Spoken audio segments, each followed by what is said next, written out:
안녕하세요. 치아길잡이 최송 원장입니다. 임플란트 주의염과 예방법에 대해서 간단하게 설명드리도록 하겠습니다. 구독, 좋아요, 알람 설정. 임플란트 주의염이 정확히 어떤 거예요, 원장님?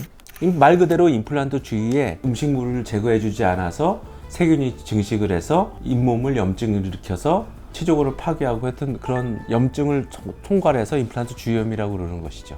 교합도 원인이 될 수가 있어요. 수직적인 교합은 임플란트가 잘 견디는데 축에서 벗어나게 측방압을 작용을 한다. 그러면 거기에 고래 파괴가 더 빠르게 진행될 수가 있다는 거죠. 그렇기 때문에 교합 맞추는 것도 자연 치아보다 더 정밀하게 맞춰야 된다는 것이죠. 네.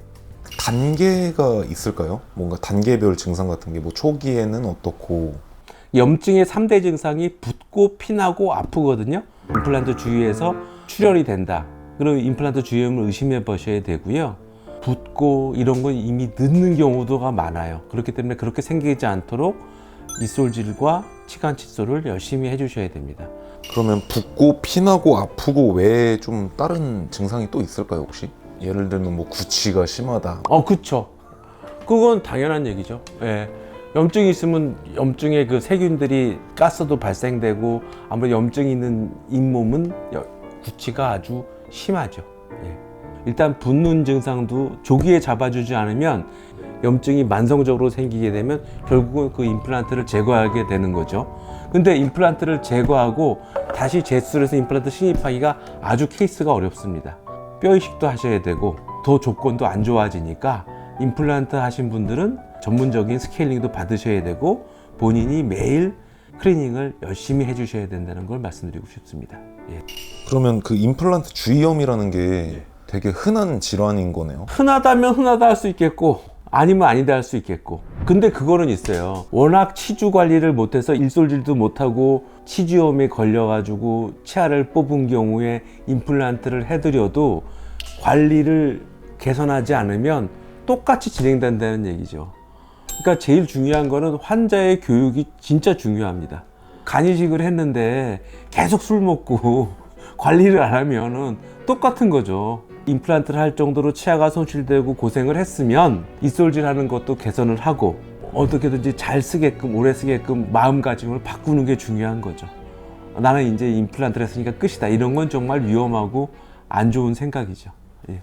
임플란트 주의염은 초기 단계에서 회복이 스스로 좀 가능한 건지. 그쵸. 초기에 발견되면 레이저 치료도 있고 클리닝 해주면서 하면서 회복을 될 수가 있는데 이것도 이제 케이스 바이 케이스예요. 이게 교합의 원인인지 관리의 잘못이 원인인지 수술의 잘못인지 그게 다 따라 틀리기 때문에 초기에 반드시 치료할 수 있다 없다를 말씀드리는 게 아니라 관리의 잘못이고 초기 증상이 있으면 얼마든지 충분히 가능하게 회복될 수 있다는 걸 말씀드리고 싶어요. 요건 또 일반적인 얘기인데 치적으로 한번 파괴되면 다시 차오르기 힘듭니다.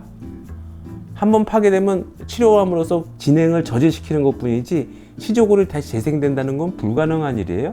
요즘 인터넷 쇼츠 보면은 뭐 바르는 연고 그래가지고 치조골이 흔들리는 치아가 잇몸이 다 차올라서 퍼펙트하게 할 수 있다. 100% 사기입니다. 그러니까 그게 사실이라면 노벨 의학상이에요. 그거 현혹되지 마세요. 나 그 화가 나요, 정말. 그러면 그 임플란트 주의염이 좀 악화된 경우에는 최악의 경우는 발치를 그러니까 임플란트를 제거를 하는 거죠. 제거를 하는데 상당히 어렵습니다. 자연 치아는 끝에만 붙잡고 있어도 쉽게 쓱 뽑는데 임플란트는 끝에만 붙잡고 있어도 뽑는 거는 자연 치아보다는 어렵다. 그런 거 말씀드리고 싶고요. 임플란트를 제거하면 다시 임플란트 하는 경우는 참 힘들어요. 그 다음에는 선택의 여지가 없이 틀니로 넘어가는 경우도 고려를 해 보셔야 돼요. 이게 비용도 되게 좀 비싸게 주고 하셨을 텐데 네네. 관리를 제대로 못해서 발치하시는 그런 환자분들 사례가 실제로 좀 많은 편인지. 제가 7년 하면서 임플란트 주의염 때문에 발치한 경우는 한 3케이스? 네, 3케이스 정도 되고요. 모르죠, 이제. 더 있는데 지금 안 오시고 있는지는 모르겠으나. 그래서 리콜 체크업이 제일 중요해요. 그러니까 저도 원칙으로서는 계속 메일도 보내고 전화도 드려서 방문하시라 이렇게 해야 되는데 환자분들은 그렇게 하면 또 되게 귀찮아 하시더라고요. 리콜을 하는 거를. 이제 저뿐만이 아니라 다른 치과에서나 해서 리콜할 때는 꼭 응해 주시고, 리콜 체크하는데 이렇게 돈이 들지는 건 아니거든요.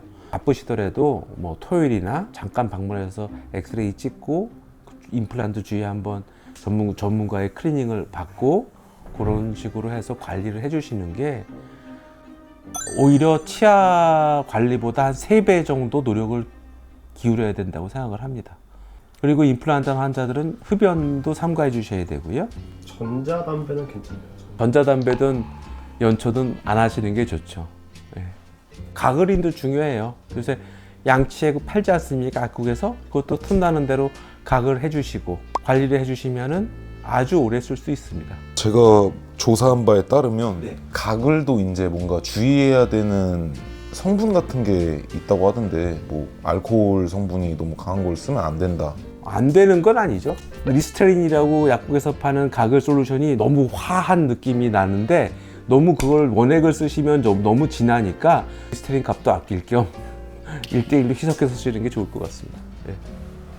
너무 원액을 쓰시면 너무 독하니까, 독하다고 나쁜 건 아닌데 요 말씀을 드리고 싶어요. 치과 의사들끼리 동기들끼리 웃으면서 하는 얘기인데, 치아가 만약에 우리 에이리언처럼 바깥에 있다면 관리를 너무 잘할 거예요.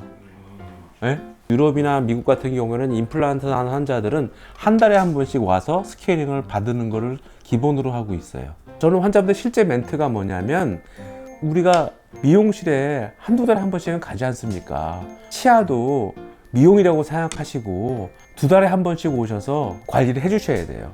구독, 좋아요, 알람 설정.